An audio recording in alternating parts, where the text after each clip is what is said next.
Please, stop pushing, I really can't take it anymore. The concert venue was packed with people, but the man behind me was clinging to me like a leech. And of all things, I was wearing a miniskirt today, which only encouraged him to take advantage of the situation. He actually lifted my skirt, pressing tightly against my buttocks. Just then, someone in front of me bumped into me, and I stumbled backward. The next second, I felt something slide in, and my body instantly froze. My name is Mandy, a die-hard fan. So, in order to be noticed by my idol in the crowd, I completely went all out today. I not only wore the heaviest makeup, but also my most daring outfit. A deep V-neckline revealed a dazzling expanse of white skin, swaying with every step. The bottom half consisted of a miniskirt that barely covered my thighs, paired with pure white stockings that tightly hugged my legs. I was certain I was the most eye-catching person in the entire venue. But when I arrived at the venue, reality hit me hard. The entire stadium was packed to the brim, and I was instantly swallowed by the surging crowd. Forget about my idol noticing me, I couldn't even move an inch. All I could do was desperately stand on my tiptoes and scream at the top of my lungs, "Husband, take me away." Unexpectedly, this innocent remark attracted the worst kind of trouble. My idol didn't notice me, but it attracted a disgusting pervert. After I shouted those words, I felt someone behind me bumping into me repeatedly. At first, I thought it was just accidental contact due to the crowd. After all, bumps and jostles are normal in such a place.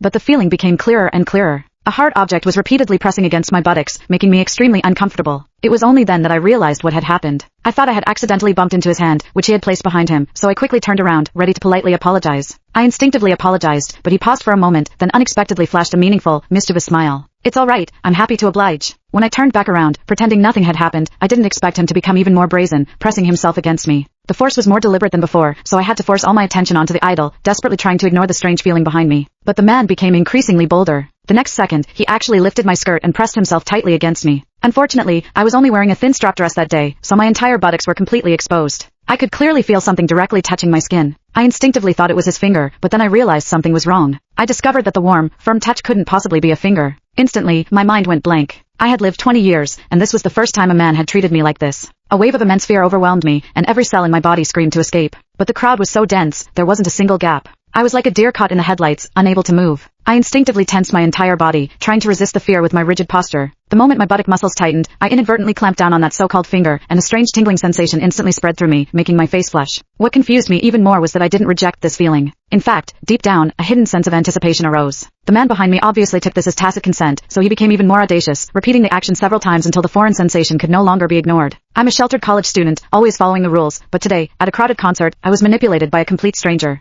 Instantly, an indescribable feeling of humiliation surged through me. I wanted to cry out, but my throat felt like it was being squeezed by an invisible hand. I couldn't make a sound. Even worse, the force behind me pressed the thin strap tightly against my body, and a strange, sharp pain spread through my limbs, lingering stubbornly. The next second, I involuntarily let out a soft moan. The immense shame made me want to disappear on the spot, so I bit my lip hard, desperately suppressing the sound that threatened to escape, my throat aching. The deafening music and the frantic screams around me became his perfect cover. Everyone's attention was focused on the stage.